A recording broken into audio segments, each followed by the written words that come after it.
गुरु, हम्म. इन्स्टावरती खूप रील बघितल्या. ही पिशाचनी, ती शाकिनी, ती डाकिनी, हा मुंजा, ती चेटकीन, हे कवीस, तो येता. नेमकं सर्वात श्रेष्ठ साधना नेमकी हाय कोणती? बघ कसं आहे माहितीये का, आता इंस्टाग्राम हे एक ट्रेंडच आहे.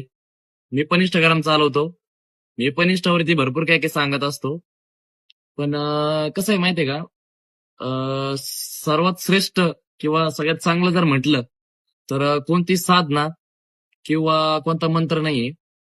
तर सगळ्यात सुंदर आणि सगळ्यात श्रेष्ठवान आणि सगळ्यात विद्यमान शब्द जर म्हटला तर तो आपला गुरुमंत्र आहे. तर आपल्या गुरुने आपल्याला जो मंत्र दिला गुरुमंत्र, त्या गुरुमंत्राचा आपण वीज जप केला पाहिजे. असं नाही तर त्याने लाल कपडे घातले, त्याने भगवे कपडे घातले, त्याने काळे कपडे घातले, त्याने खूप जास्त रुद्राक्ष माळा घातल्या, याने खूप जास्त सोनं वगैरे घातलं. मी पण घालतो, असं नाही की मी कोणावरती बोट करतोय. पण सांगण्याचं एक तात्पर्य म्हणजे हे जे जास्त घालते त्यांच्याकडे खूप काही विद्या असते, अशाचा काही भाग नाही. किंवा विद्या असली बी तर त्यांच्या मागे पळणं, त्याला त्याच्याकडनं घेतलं ना तर याच्या मागे पळणं हे चुकीचं आहे.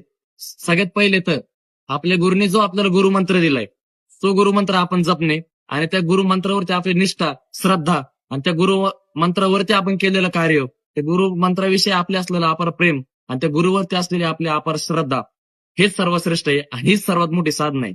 गुरु, इन्स्टावरती खूप रील बघितल्या.